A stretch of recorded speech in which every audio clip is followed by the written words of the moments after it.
Iglesias Impacto presenta otro poderoso mensaje de la palabra de Dios. Predica el reverendo Luis M. Ortiz.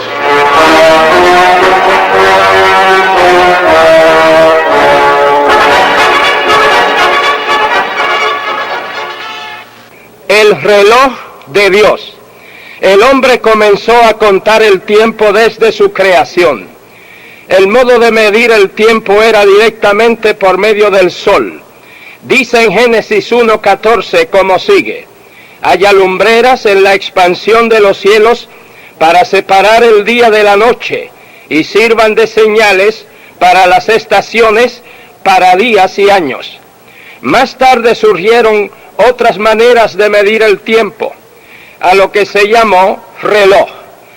El reloj de flora, el reloj de agua, el reloj de arena, el reloj de sol, el reloj de péndulo, el reloj eléctrico, y hoy día tenemos hasta reloj atómico. Hay relojes que además de marcar la hora, también indican si es antemeridiano o pasado meridiano. Señalan el día de la semana, la fecha del mes, indican la temperatura, son radiotransmisores. Si el hombre quiere ser exacto en esto de medir el tiempo, mucho más lo es Dios. Dios trabaja con una exactitud cronométrica que el hombre jamás podrá igualar. En Job 24:1 leemos: no son ocultos los tiempos al Todopoderoso. En Hechos 1:7 dice: los tiempos o las sazones el Padre puso en su sola potestad. En Gálatas 4:4 expresa: pero cuando vino el cumplimiento del tiempo, Dios envió a su Hijo. En Mateo 24:36 declara: pero del día y la hora nadie sabe, sino solo mi Padre. En Primera de Pedro 4:7 afirma: el fin de todas las cosas se acerca. Estos versículos leídos demuestran que Dios es conocedor absoluto del pasado, del presente y del futuro, que los tiempos y las edades Él las puso bajo su sola potestad y dominio, que cuando llegó el cumplimiento del tiempo, Él envió a su Hijo Jesucristo a redimir al hombre, que del día y de la hora de la segunda venida de Cristo al mundo nadie sabe, solamente Él, que el fin de todas las cosas se acerca y que no habrá demora en el cumplimiento de los eventos proféticos. Esto es, Dios lleva su programa redentivo y profético bien cronometrado. Dios no trabaja a la aventura, todo es a su tiempo. Dios tiene su reloj y las cosas van sucediendo de acuerdo al programa, al tiempo y al reloj de Dios. Nuestro reloj tiene 12 números del 1 al 12, que marcan las 12 horas antemeridiano y las 12 horas pasado el meridiano. Esto es las 24 horas del día. Tiene horario, minutero, secundario y otros aditamentos, como ya hemos dicho.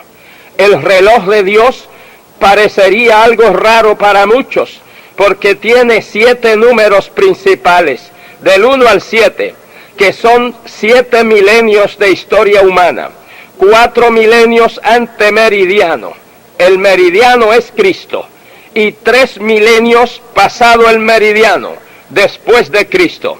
También este reloj de Dios marca mitad de milenios, los siglos, los años, los meses, los días, las horas, los minutos y segundos en el cumplimiento de la palabra de Dios, del plan de redención y de la profecía bíblica. Este reloj de Dios se puede leer en las Sagradas Escrituras, la Santa Biblia. El número 7 es un número sobresaliente en la Biblia. Es el número que indica que la cosa está completa, perfecta. Especialmente en el libro de Apocalipsis, que trata especialmente de la introducción del último milenio de historia humana, o sea, el milenio número 7.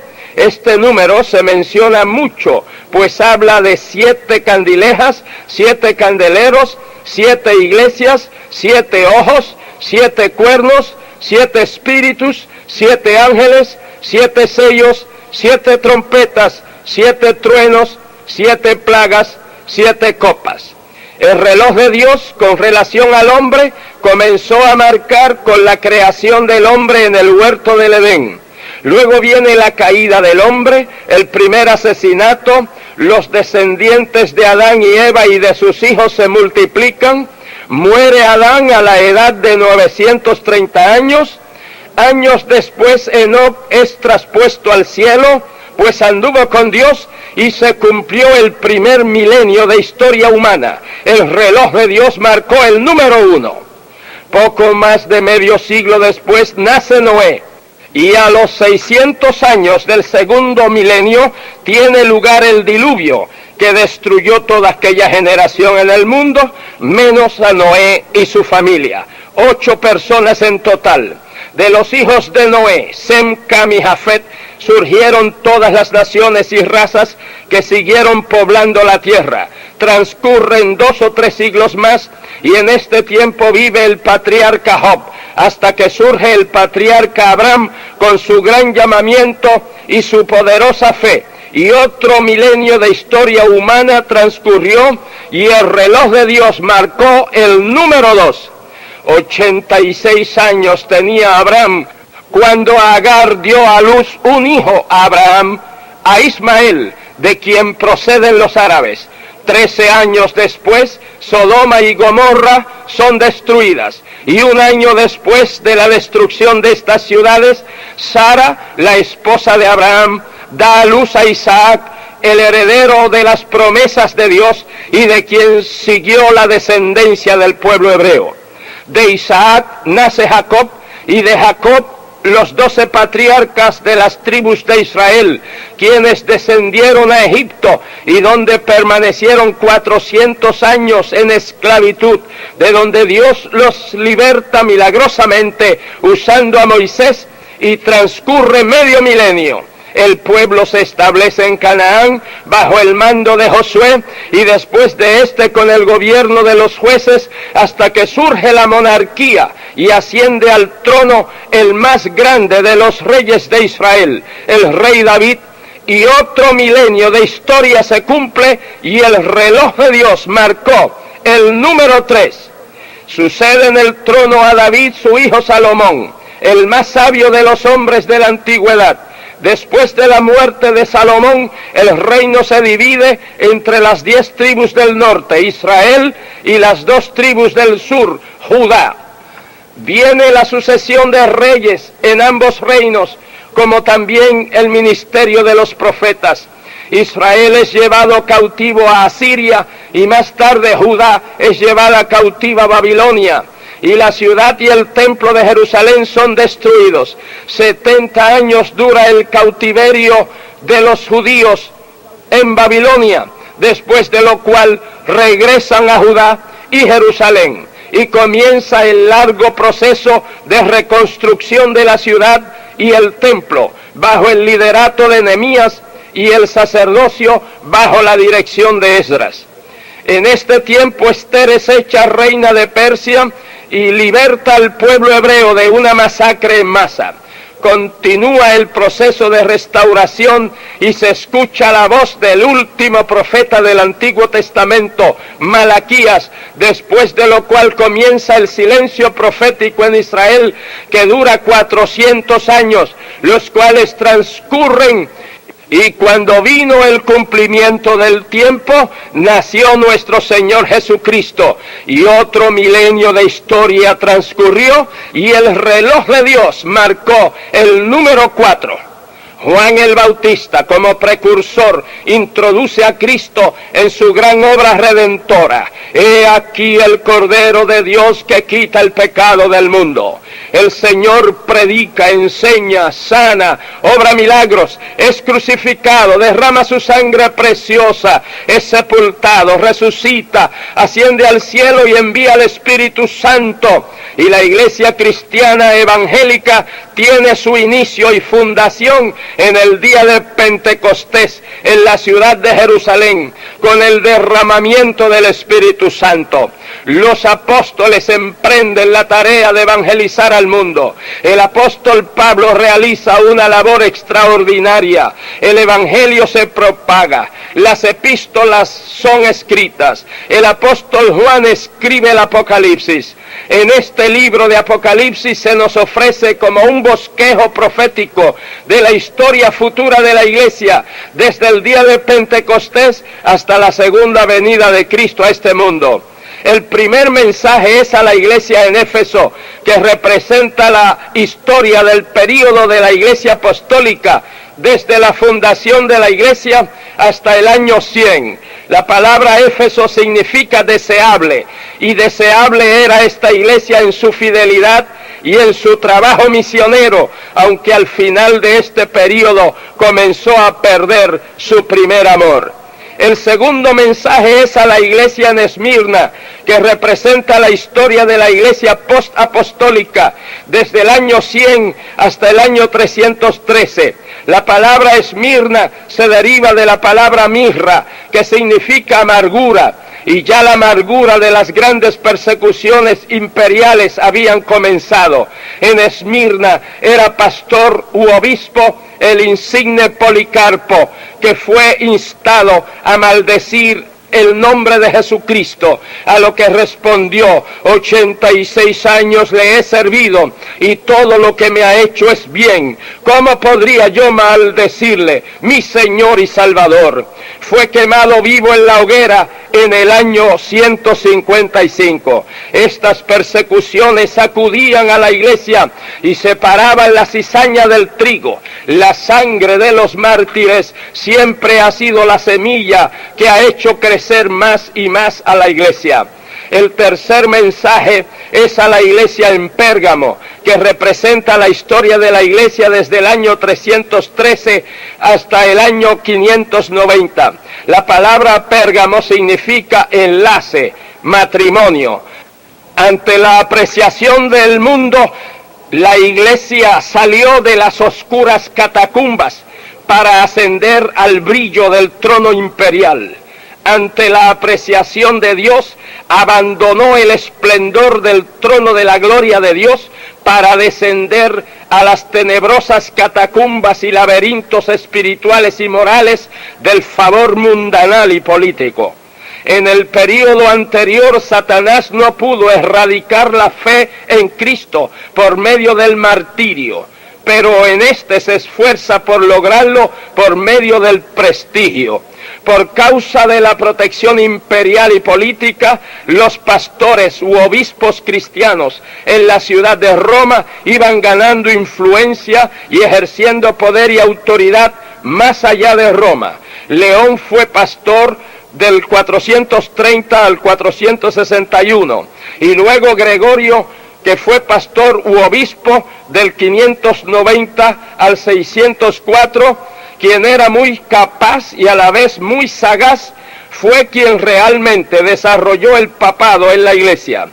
Y la señorita iglesia cristiana, que ya tenía varios siglos de fundada, se casó con el estado político y con el andar del tiempo dio a luz al estado religioso, el Vaticano. El cuarto mensaje es a la iglesia en Tiatira, que representa la historia de la iglesia desde el año 590 hasta el año 1517. La palabra Tiatira significa sacrificio incansable. Fue en este periodo que se sustituyó el sacrificio único y eficaz de nuestro Señor Jesucristo por el sacrificio incansable, continuo e ineficaz de la misa. En el mensaje a Tiatira, el Señor asume su más elevado título y autoridad, Hijo de Dios, porque su autoridad divina en la iglesia había sido suplantada por la autoridad jerárquica y eclesiástica y política. La iglesia se corrompió, la cizaña ahogó al trigo, el oscurantismo prevaleció. Ya no se evangelizaba y se conquistaban las almas para Cristo con la palabra y el amor, sino que se cristianizaba y se conquistaban territorios con la espada y con el terror. De ahí las guerras de las cruzadas. Y bajo esa triste condición, otro milenio transcurrió y el reloj de Dios marcó el número 5.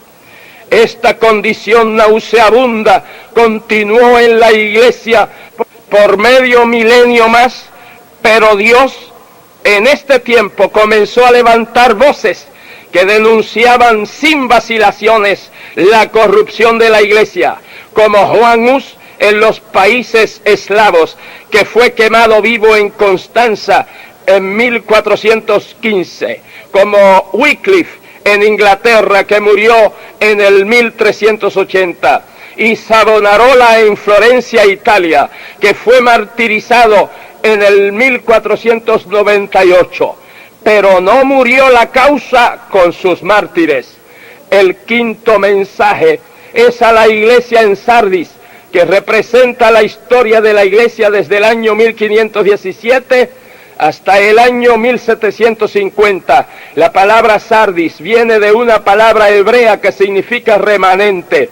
En este tiempo fue que tuvo lugar la reforma de la iglesia bajo Martín Lutero y otros, un remanente que comprendieron que somos salvos por la fe en Cristo Jesús. Fue un vigoroso movimiento que arropó a casi toda Europa, pero que con el decursar del tiempo perdió vida espiritual y se convirtió en un protestantismo muerto y formal. Por esto el Señor le dijo a la iglesia en Sardis: tienes nombre que vives, pero estás muerto. El sexto mensaje es a la iglesia en Filadelfia, que representa la historia de la iglesia desde el año 1750 hasta el arrebatamiento de la iglesia al cielo, que será muy pronto. La palabra Filadelfia significa amor fraternal. A esta iglesia el Señor le dice: he puesto delante de ti una puerta abierta, la cual nadie puede cerrar. Esta es la puerta de la evangelización mundial y de la obra misionera. Por eso en este periodo, desde el 1750 para acá, surgen las juntas misioneras y los grandes misioneros y evangelistas llenos de amor por las almas perdidas, como Carey, Wesley, Adoniram, Taylor y una pléyade de hombres y mujeres que tanto en el siglo pasado como en el presente siglo XX han llevado y seguirán llevando el evangelio por todo el mundo hasta que Cristo levante la iglesia, que será muy pronto. Muchos tal vez piensen que falta bastante tiempo para que se cumpla otro milenio, que será el número 6. Pero amigo mío, en primer lugar, nuestro calendario gregoriano no es exacto, y además Dios gobierna la profecía bíblica por el año bíblico o profético, que es de solamente 360 días. De acuerdo a esto, está mucho más avanzado el tiempo de lo que marca nuestro calendario. El séptimo mensaje es a la iglesia en la Odisea, que representa el período de tiempo de 7 años después que Cristo levante a la iglesia hasta la segunda venida en persona de Cristo a este mundo. En este mensaje a esta iglesia, Cristo aparece afuera llamando, pero no se le da entrada. Y durante este tiempo, después que la verdadera iglesia de Cristo, compuesta por todos los redimidos con su sangre, que estén viviendo santamente, sea levantada al cielo, aquí y durante la gran tribulación, bajo el gobierno de terror del anticristo que durará 7 años, se organizará una super iglesia del Estado, ecuménica y apóstata, cuya cabeza será el falso profeta, y a la cual Cristo le dice: te vomitaré de mi boca. Amigos, y después de esto, el Señor Jesucristo vendrá en persona, en su cuerpo resucitado, en las nubes del cielo, y todo ojo le verá. Se producirá el Armagedón, donde Cristo destruye los ejércitos del anticristo, y este es lanzado junto con el falso profeta al lago de fuego y azufre, y el diablo es atado y apresado en el abismo, y el reloj de Dios habrá marcado el número 6, comenzando enseguida el último milenio de historia humana en la tierra, el número 7, bajo el gobierno de nuestro Señor Jesucristo. 6.000 años de historia humana, llena de fracasos, de luchas, de guerras, de crímenes, de violencia, serán culminados por un milenio de paz, de dicha, felicidad, prosperidad, longevidad, bendición, bajo el gobierno de nuestro Señor Jesucristo. Amigo, el tiempo no se detiene, el reloj de Dios de ninguna manera se detiene. ¿Está usted preparado para encontrarse con Dios? Usted no puede presentarse solo. Tiene que presentarse con el único abogado que postula en el tribunal del cielo, nuestro Señor Jesucristo. Aproveche el tiempo, aproveche los minutos en el reloj de Dios, pues mañana puede ser fatalmente tarde para usted. Levante su mano delante del Señor en señal de que acepta a Jesucristo como su gran Salvador. Él le salva, le sana, le liberta, le bendice. Oremos. Padre Santo, te suplico que mires estas almas que vienen a ti. Oh Dios, sálvales, perdónales, libértales, bendíceles. Señor, sana a cada enfermo en este mismo instante. En el nombre de Jesús, nuestro Señor. Amén.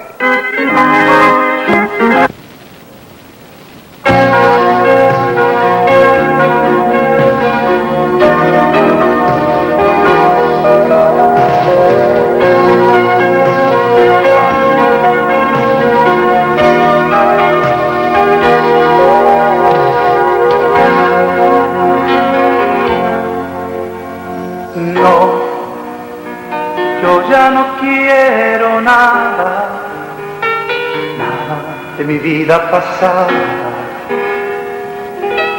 solo quiero vivir para Él. No, porque el pecado mi vida cobiaba y en la oscuridad sin Dios ya no me importaba nada.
Nada de mi vida pasada,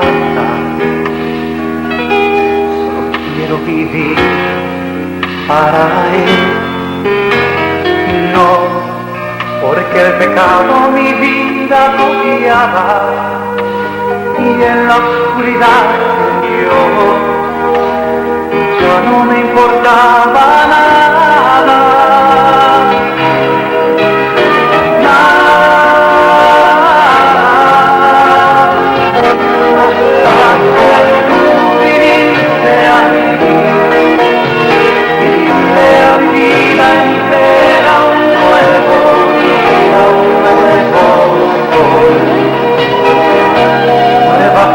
Primavera, hasta que tú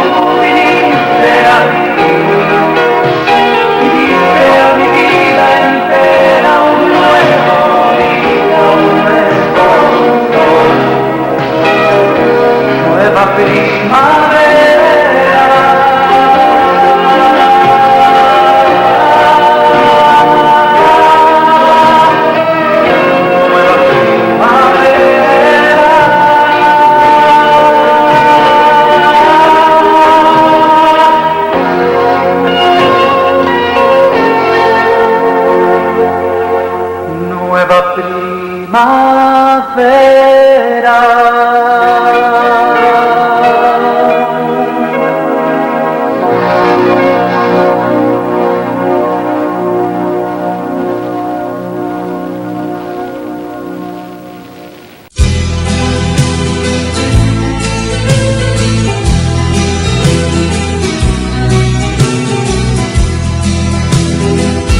Cada noche que pasa, cada sol que sale, cada primavera, solo pienso en ti.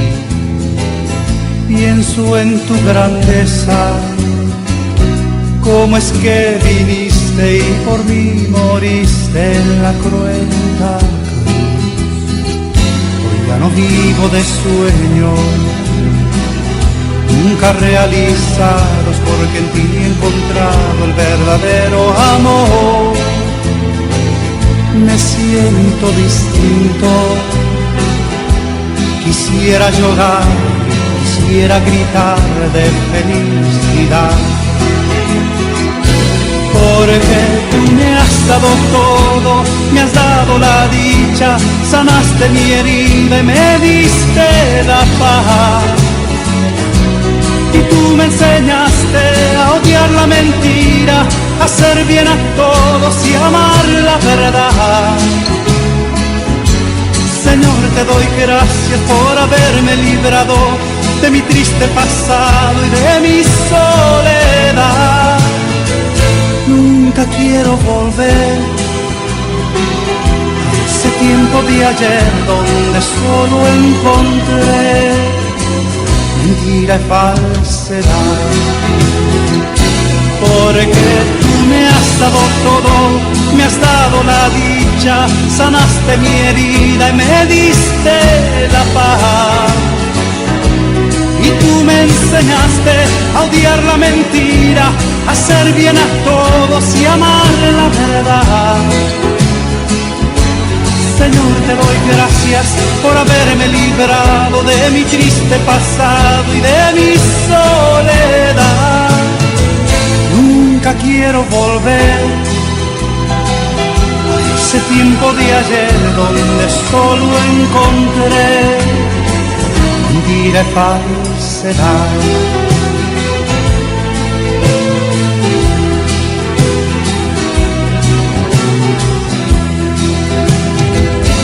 Ya no vivo de sueños, nunca realizados, porque en ti he encontrado el verdadero amor. Me siento distinto, quisiera llorar, quisiera gritar de felicidad, porque tú me has dado todo, me has dado la dicha, sanaste mi herida y me diste la paz. Y tú me enseñaste a odiar la mentira, a hacer bien a todos y amar la verdad. Señor, te doy gracias por haberme librado de mi triste pasado y de mi soledad. Nunca quiero volver a ese tiempo de ayer donde solo encontré mentira y falsedad, porque tú me has dado todo, me has dado la dicha, sanaste mi herida y me diste la paz. Y tú me enseñaste a odiar la mentira, a hacer bien a todos y amar la verdad. Señor, te doy gracias por haberme librado de mi triste pasado y de mi soledad. Nunca quiero volver a ese tiempo de ayer donde solo encontré mentira y falsedad. Nunca quiero volver, no, ese tiempo de ayer donde solo encontré mentira y falsedad, mentira y falsedad, mentira y falsedad.